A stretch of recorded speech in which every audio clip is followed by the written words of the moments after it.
Bismillahirrahmanirrahim. Assalamualaikum warahmatullahi wabarakatuh. Waalaikumsalam warahmatullahi wabarakatuh. Alhamdulillah, musallian ala rasulillah. La haula wa la quwata illa billah.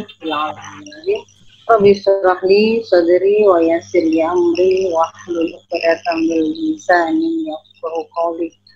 Amma ba'd.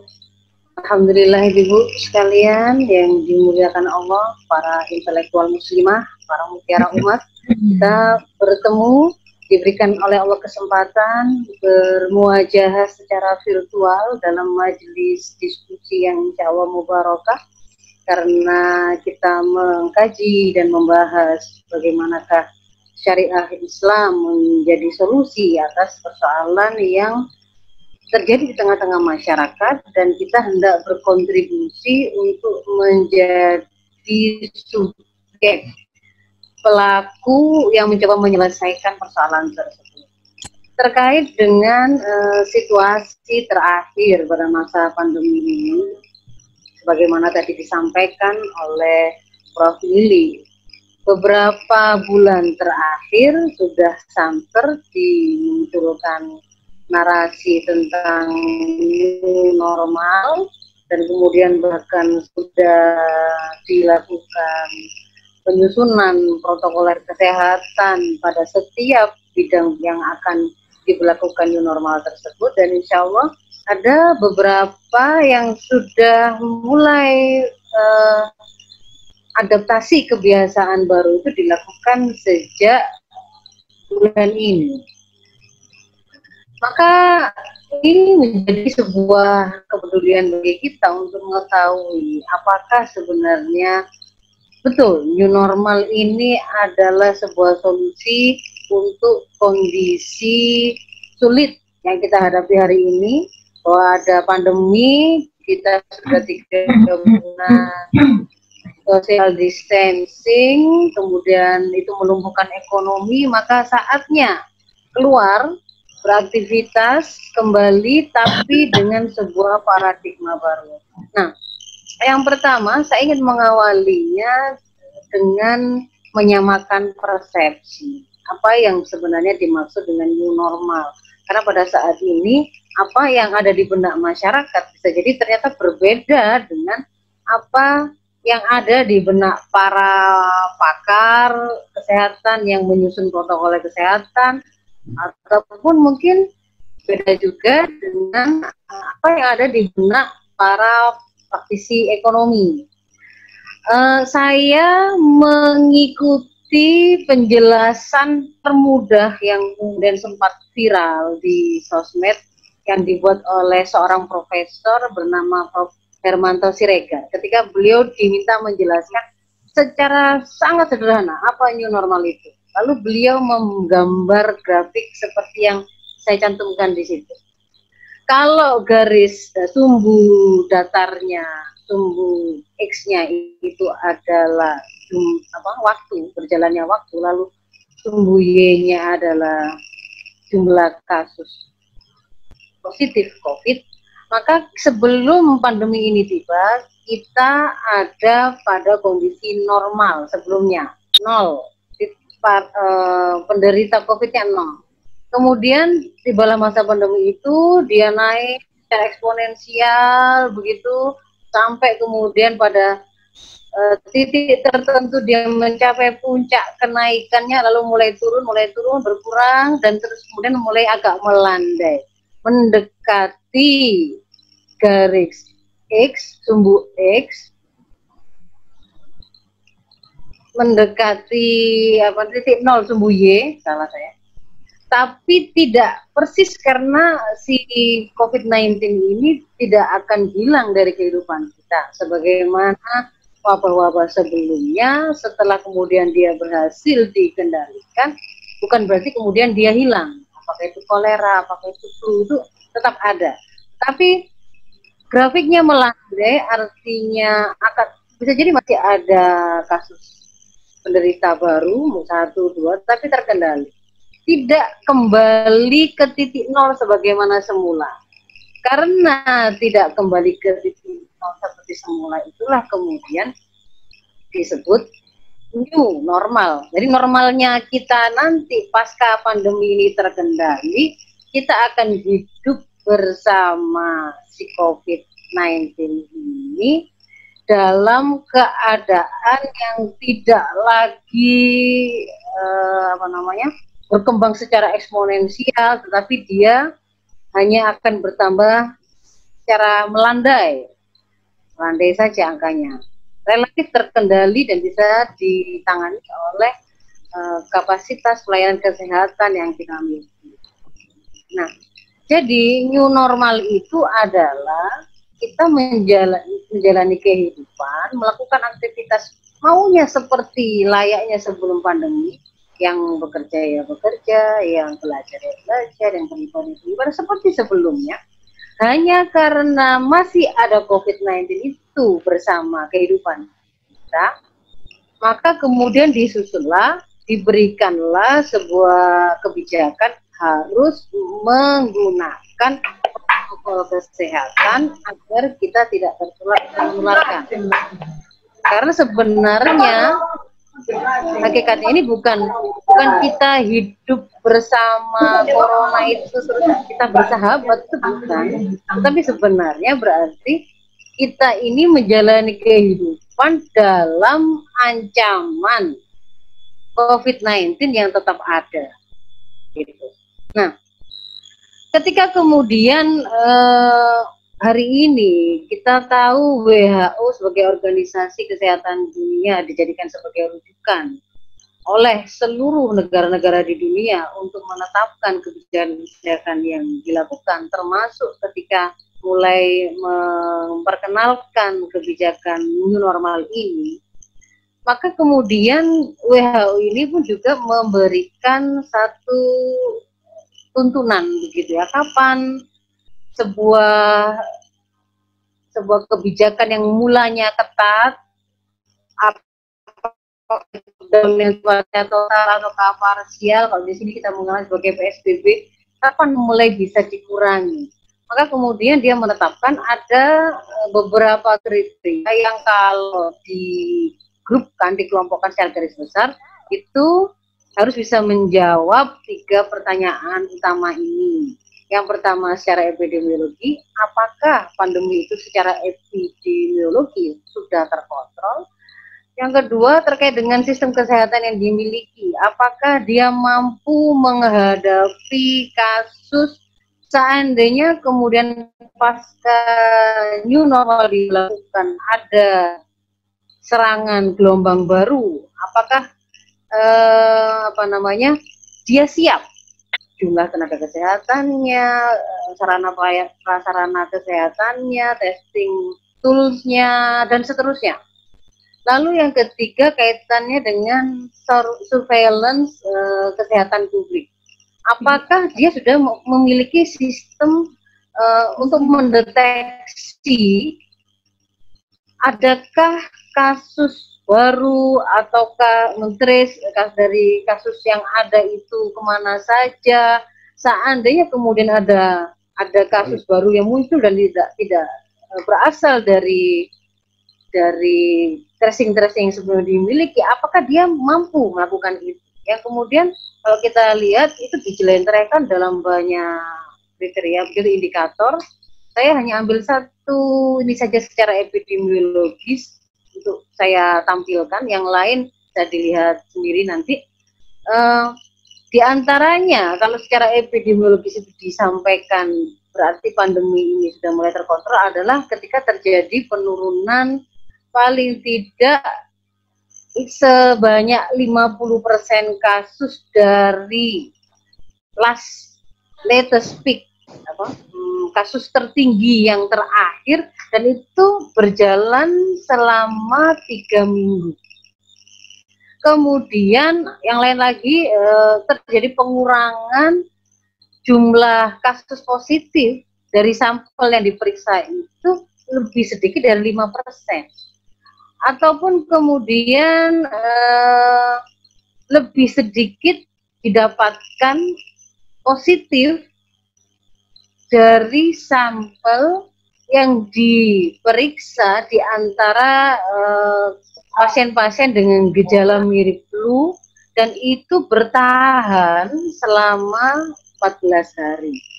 Ada penurunan jumlah kematian di antara mereka yang sudah terkonfirmasi positif dan bertahan paling tidak selama 3 minggu. Jadi penurunan yang terus-menerus, angka masuknya pasien ke rumah sakit, menempati ICU, membutuhkan apa namanya layanan-layanan kegawat daruratan itu bertahan paling tidak sampai 2 minggu. Nah, kalau kemudian faktanya seperti itu, ini kemudian diperjelas dalam beberapa indikator seperti ini, terbukti bahwa transmisi COVID terkontrol, kapasitas kesehatan yang bagus, sudah bisa mendeteksi, menguji, isolasi, menangani, kemudian sudah punya mekanisme untuk mengurangi risiko pada masyarakat, pada tempat-tempat yang berisiko tinggi, ada upaya pencegahan yang sudah disiapkan, kasus imported cases sudah juga dikendalikan, lalu ada unsur masyarakat ya, peran serta masyarakat di situ dalam pencegahan dan pencegahan penyebaran dari COVID-19 itu bagus. Mereka sudah mengerti apa yang seharusnya mereka lakukan dan apa peran serta yang harusnya mereka lakukan dalam masa transisi tersebut. Nah, faktanya itu secara teori yang kemudian konon katanya mau diikuti, dituruti oleh penguasa di negeri ini untuk kemudian menyampaikan dan memberlakukan kebijakan narasi new normal. Faktanya kemudian sampai kemarin, Juni tanggal 27 sore, kita masih ada pada urutan yang cukup tinggi, 29 dari 2015 negara untuk kasus terkonfirmasi positif tertinggi. Kita sudah mencapai 52.000 dan penambahan setiap harinya itu justru pada beberapa hari terakhir itu malah di atas 1000-an kasus. Jadi bukannya malah sudah menurun 50% atau kemudian terus berkurang, bertahan selama 2 minggu, yang meninggal berkurang, enggak, angkanya faktanya justru sebaliknya. Kita kalau di Asia masih ada pada urutan ke-9 dari 49 negara Asia. Nah, di sini nanti juga Ibu-ibu bisa dapatkan data kapasitas tes yang kita lakukan per 27 Juni tadi itu adalah 2.755 per 1 juta populasi. Yang dari yang nanti kita tahu angka yang direkomendasikan minimal adalah 3.500 per 1 jutanya. Jadi ini gambaran singkatnya grafik perkembangan COVID sampai hari ini. Tidak ada gambaran yang itu mencapai puncak lalu stuck lalu turun, tidak ada, masih terus ke atas dengan naik turunnya seperti roller coaster itu. Kemudian kalau kita bantu dengan pemodelan tentang proyeksi kira-kira kapan puncak dari COVID-19 ini akan terjadi di negeri ini, MIT, tim COVID Analytics dari MIT mengatakan, memproyeksikan kira-kira puncaknya mungkin 15 Agustus. Ini model ini dimutakhirkan pada 22 Juni.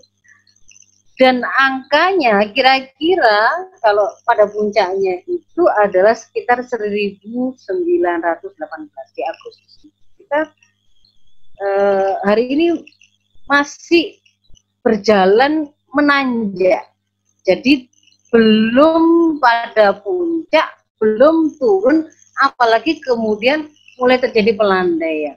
Kalau dilihat dari indeks yang menunjukkan penyebaran infeksi ini, apakah sudah melambat, terkendali, atau masih menyebar, ternyata kalau kita lihat data dari masing-masing provinsi, juga mayoritas di 20 provinsi itu masih di atas 1. Jadi artinya infeksi masih berjalan banyak, berkembang dan meluas. Ada yang mulanya kemudian sudah dikatakan tidak ada kasus, tapi kemudian ditemukan lagi. Dan ini, angka ini harus kita baca bahwa sangat dipengaruhi juga dengan performa testing yang mereka lakukan. Kalau kemudian tidak ada tes yang dilakukan, ya tidak ada kasus. Kalau sedikit tes yang dilakukan, bisa jadi didapatkan sedikit kasus kan gitu. Nah, sementara kemudian kalau kita lihat dari kapasitas tes yang kita miliki, yang mestinya rekomendasi WHO idealnya itu 1/1000 penduduk per minggu. Tapi kemudian kita mengadopsi yang untuk negara penduduk yang banyak itu direkomendasikan 3.500 per 1 juta, maka mestinya tes yang kita lakukan adalah sebanyak 948.500 tes. Data ini yang masih 290 itu per awal 9 Juni. Jadi awal bulan ini. Kalau saat ini sudah 700-an sekian tesnya.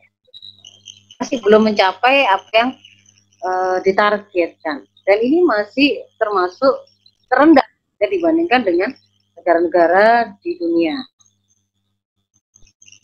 Dan secara penilaian tentang transmisinya, Indonesia bukan lagi penyebarannya itu kemudian bisa diidentifikasi kasus dari satu klaster ke klaster yang lain, karena sudah nyewampur dan susah untuk dikenali ini didapatkan infeksi itu dari klaster yang mana. Ini kemudian berdasarkan penilaian WHO kita sudah masuk dalam transmisi komunitas, jadi sudah bukan lagi kasus yang bisa dikenali klasternya mana penularannya. Hal ini sudah nyewampur begitu ya. Kita tidak bisa lagi mengenai apakah ini dapatnya dari pasar kah atau dari masjid kah. Ini klaster yang kemarin mengikuti pelatihan petugas haji kah, itu sudah nyewampur nih, sudah susah untuk kemudian dikenali, sudah menjadi community transmission.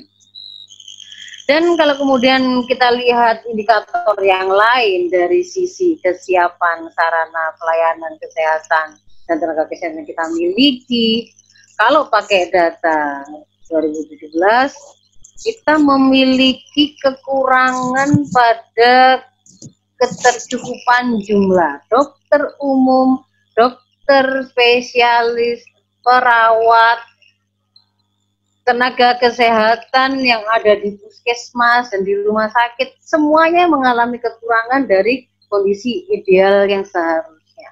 Jadi seandainya pun kemudian ditambah dibuka layanan tempat-tempat baru ya, rumah sakit,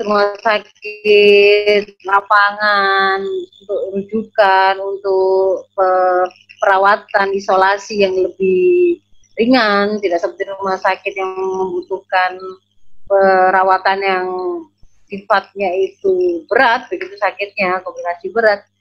Meskipun kemudian ditambah, kalau kemudian tenaga ini tidak mencukupi, ya tidak akan bisa mengcover kebutuhan. Apalagi kemudian kita mendapatkan fakta hari ini pasca narasi new normal itu digulirkan dan mulai ada adaptasi kebiasaan baru dijalankan, sebagian kantor dibuka, pasar mulai dibuka, mal mulai dibuka, kita mendapati ada banyak laporan kasus baru, para pedagang pasar banyak yang terinfeksi, dan untuk nakes, khusus nakes, kita mendengar banyak sekali kemudian angka-angka infeksi hingga pada kematian yang dialami oleh tenaga kesehatan kita. Jadi termasuk cukup tinggi, karena persentase kematian tenaga kesehatan di Indonesia saat ini 6,5%, jauh lebih tinggi dari rata-rata global yang kurang dari 0,5%. Nah, bagaimana dengan kesiapan masyarakat dalam berkontribusi dan dalam berperan untuk mengurangi penyebaran COVID-19 ini gampang sekali kemudian kita lihat bahwa hari ini masyarakat kita itu justru mayoritas abai, bahkan tidak sekedar abai, jadi justru pengabaian yang mereka lakukan itu semacam nantang atau mau membuktikan bahwa tidak ada yang namanya COVID-19. Ini adalah konspirasi saja, konspirasi nakes, konspirasi rumah sakit, karena mereka mau mencari keuntungan dengan jualan rapid test, dengan jualan apa namanya, jadi bisa dicairkan insentif dari pemerintah. Membaca media, kita temukan banyak sekali pemberitaan tentang, ya bisa dibilang lucu tapi miris, tentang sangat minimnya pemahaman yang dimiliki oleh masyarakat tentang bagaimana kepentingan melakukan protokol kesehatan. Misalkan ketika satu layanan publik itu diwajibkan untuk akan dilayani kalau mereka memakai masker, ternyata mereka tidak memakai masker. Cara solusi yang kemudian mereka ambil adalah mereka pinjam maskernya tukang parkir, dan ternyata ketika ditanyakan kepada tukang parkir tersebut, hari ini sudah sekian puluh orang yang meminjam maskernya. Jadi yang dicari itu bukan mereka menggunakan masker itu karena kesadaran untuk mengurangi penyebaran. Ada noise ya, berisik sekali. Mungkin bisa dibantu host untuk memute serta yang belum dimute, atau para peserta bisa memute sendiri sound mikrofon.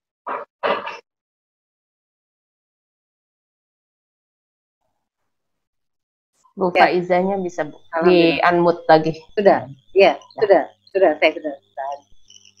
Ya, jadi justru ternyata itu hal yang paling mendasar yang harusnya mereka paham, bahwasanya mereka itu butuh, mereka menyadari bahwa memang ada pandemi ini, lalu kemudian mereka bersikap dengan tepat terhadap pandemi itu, dia tidak ngerti, tidak memiliki hal tersebut.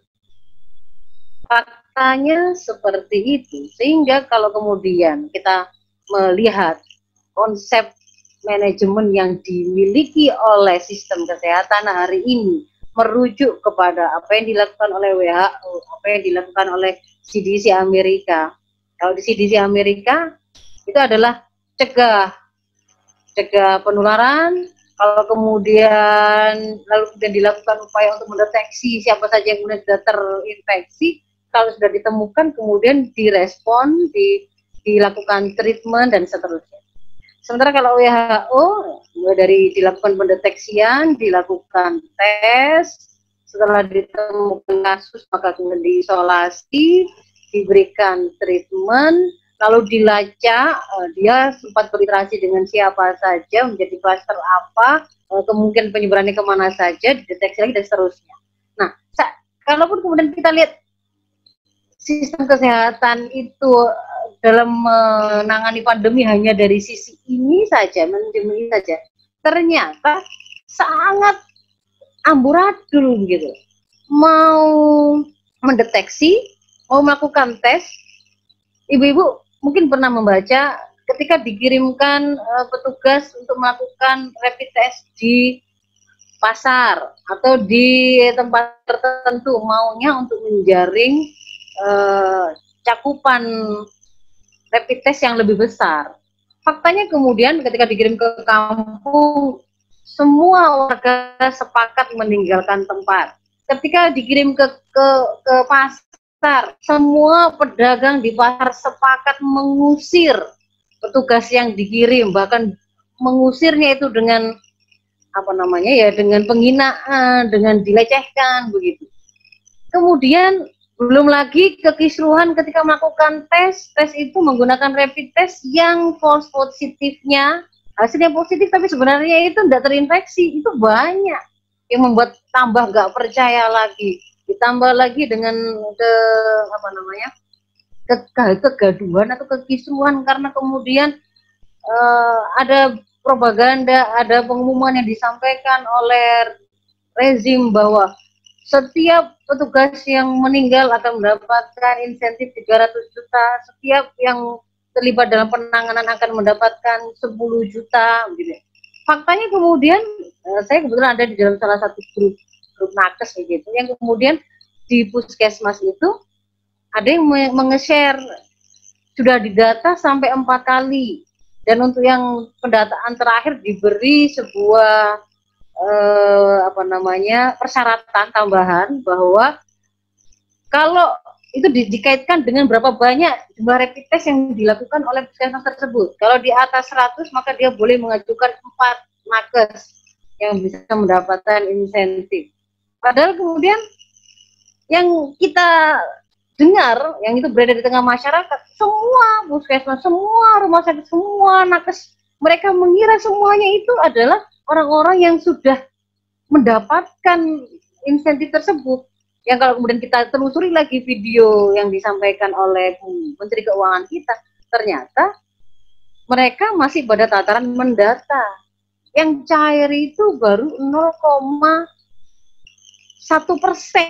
Dan itu lebih banyak pada yang ada di petugas pusat, yang di rumah sakit itu Wisma Atlet ya, karena dekat dengan pusat kekuasaan, nggak mungkin kalau kemudian itu nggak dicairkan itu akan menjadi masalah. Jadi itu masalah lagi. Ketika kemudian isolasi, mau dilakukan isolasi mau diisolasi di rumah sakit lapang, kita tidak memiliki kecukupan untuk melakukan itu. Ketika masyarakat diminta isolasi mandiri, ternyata ketemu dengan faktor ketidakpatuhan, faktor kemiskinan, ruang yang memang justru tidak memungkinkan untuk melakukan isolasi. Ketika kemudian melakukan treatment juga begitu, kekurangan ventilator. Kita kemarin kemudian kena hoax sudah dibeli sekian juta Avigan, sekian kloroquine, kemudian itu menjadi menjadi informasi yang dikira oleh publik itu adalah obat yang paten. Bahkan saya di grup RT itu kemudian ditawarkan oleh Pak Jokowi, silakan kalau mau pesan. Itu obat-obatan yang sebenarnya terbatas kemudian dibeli oleh masyarakat secara bebas, dan itu bisa gitu. Jadi gak karu-karuan ini ketidakpercayaan masyarakat kepada para petugas, kepada pemerintah, kepada kebijakan dan seterusnya. Itu kemudian membuat kita bisa melihat dengan gampang sekali bahwa dari kebijakan yang sifatnya permukaan tadi, yang sifatnya teknis dan strategis saja, kita bisa memprediksi bahwa new normal ini akan gagal. Wong yang secara teknis dan strategisnya itu lebih rapi, lebih disiplin seperti Korea Selatan saja, ketika sudah memulai new normal, kemudian ternyata ada gelombang baru, dia menghentikan lagi, kan begitu. Apalagi kemudian yang teknisnya amburadul kayak gitu tadi, ketidaksiapan kita seperti itu nyata. Apalagi kemudian sebenarnya kalau kita bicara sistem kesehatan, hal-hal yang nampak tadi di permukaan seperti tes yang amburadul, sarian tes yang kurang, nakes yang jumlahnya begini, seterusnya tadi, itu adalah bagian dari sistem kesehatan yang bersifat hilir. Tapi ada komponen di hulu yang itu benar-benar menentukan dan akan membentuk sistem kesehatan tadi itu akan berjalan seperti apa. Dan itu adalah berkaitan dengan pilar sistem suatu negara, yaitu politik dan ekonomi, dan itu sangat dipengaruhi oleh ideologi apa yang melahirkannya. Jadi ibarat pohon itu nanti bentuk daunnya, bunganya, buahnya, batangnya itu seperti apa, itu kan ditentukan oleh benihnya. Maka sebenarnya peradaban apapun yang kita lihat di permukaan bumi ini, yang kita menilainya dari bagaimana dia mengatur politiknya, ekonominya, pendidikannya, kesehatannya, itu sebenarnya merupakan satu sistem yang merupakan pemikiran cabang yang lahir dari pemikiran dasar. Pemikiran dasarnya itu adalah bagaimana kita melihat, memahami kehidupan ini, manusia ini, alam semesta ini, di dunia ini itu harusnya itu mereka ngapain, diatur dengan cara seperti apa, setelah ini apakah ada akhirat, apakah tidak, adakah hubungan antara semuanya. Itulah sebenarnya yang mempengaruhi dan melahirkan semua tampilan-tampilan yang kita lihat hari ini. Kalau pemikiran dasarnya ini benar, maka peradabannya akan benar. Sehingga saya langsung loncat kepada yang benar dulu, supaya untuk menunjukkan seperti menggaris membuat garis lurus di samping garis bengkok, meskipun saya tidak menerangkan secara rinci yang salah, sistem yang salah itu, dengan melihat sistem yang benar ini akan tahu bahwa pasti kalau dia nggak benar, dia gagal. Nah, sistem yang benar, ibaratnya tadi pohon tadi, itu hanya akan lahir dari akar atau benih yang benar. Itu langsung saya sampaikan di sini, yaitu akidah Islam. Dari akidah Islam yang benar menempatkan manusia ini siapa, kehidupan ini harusnya diatur dengan cara seperti apa, itu akan melahirkan pilar sistem politik dan sistem ekonomi yang juga akan benar, yang darinya kemudian juga akan membentuk sistem-sistem yang lebih cabang lainnya.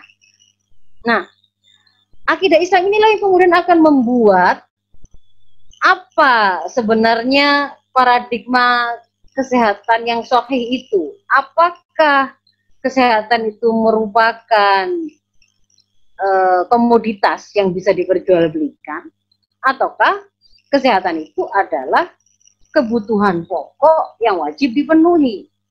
Siapakah yang kemudian wajib memenuhi?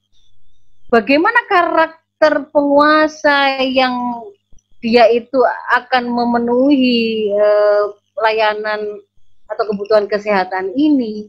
Bagaimana kemudian sistem keuangan yang dia miliki untuk bisa memenuhi dan menjamin kesehatan masyarakat? Kalau ini benar, akidah Islam ini menyampaikan bahwa kesehatan itu adalah bagian dari kebutuhan pokok warga negara yang wajib dipenuhi. Pemenuhnya, yang menjaminnya itu adalah seorang penguasa, itu nanti menjadi di antara prinsip dari sistem politiknya di sini. Penguasa yang berfungsi sebagai ro'in wajunah, bukan semata-mata regulator yang mempertemukan rakyat sebagai user dengan swasta sebagai penyedia layanan, lalu dia cuma mengambil keuntungan dan mengatur aturan di situ, memajai dan seterusnya. Kemudian dia adalah penguasa yang menjadikan keimanan itu sebagai ruh dari setiap layanan yang kemudian dia lakukan. Bahwa layanan kesehatan itu karakternya membutuhkan sebuah kecukupan ekonomi, pendanaan yang sifatnya mutlak. Nanti akan dipastikan, didetilkan oleh pembicara yang ketiga. Tapi yang jelas bahwa ketika kemudian hari ini kita melihat ada kok tenaga kesehatan kita itu sedikit, itu sangat dipengaruhi oleh pendidikan kita yang hari ini memang menjadikan sistem Islam, sistem yang menjadikan pendidikan sebagai salah satu komoditas juga yang dijual, sehingga tidak semua orang bisa mengakses pendidikan. Menjadi nakes itu mahal, akhirnya sedikit, karena sedikit akhirnya kemudian jam kerja mereka tidak manusiawi. Kemudian sarana pelayanan kesehatan juga begitu. Kenapa kemudian sedikit dan kalaupun mau baik bayarnya mahal? Ya karena penguasa mengambil prinsip public partnership, public private partnership, ya PPS. Jadi untuk melayani masyarakat itu bukan dia sebagai roinnya, penyelenggaranya, tapi cukup cari swasta begitu yang mau, nanti kemudian dia jadi regulatornya. Bagaimana kemudian kok dia akhirnya kesulitan mendapatkan APD, alat diagnostiknya nggak akurat, karena ternyata di situ ada di dalam industrinya itu nggak jalan untuk produksi sendiri. Kalaupun ada ternyata malah lebih senang untuk mengekspornya. Riset itu juga tidak mengikuti apa yang dibutuhkan oleh masyarakat, tetapi apa mau dari si kapital yang membayar mereka, yang mendanai mereka. Media juga tidak berperan untuk menjadi sarana pemberi informasi yang benar, bebas dari hoax yang bisa menjadi kepanjangan tangan negara untuk mengajarkan tentang keimanan sebagai sandaran seorang muslim bersikap, termasuk juga ketika menghadapi wabah ini dan seterusnya. Jadi ini semua sebenarnya kalau hari ini ketidakberesan atau kegagalan sistem yang hari ini established, yaitu sistem sekuler kapitalistik, baik kapitalis barat maupun timur, itulah yang menjadi kunci kegagalan dari penanganan wabah ini. Makanya kita bisa melihat yang gagal itu tidak hanya kan di negeri ini, tetapi juga Amerika, tapi juga negara-negara negara-negara yang besar yang selama ini dikira sistem kesehatannya cukup tangguh. Tapi karena mereka rusak di sini, di sandaran yang lebih mendasar lagi. Saya kira mungkin itu dulu, nanti bisa saya lanjutkan pada sesi selanjutnya mungkin. Assalamualaikum warahmatullahi wabarakatuh.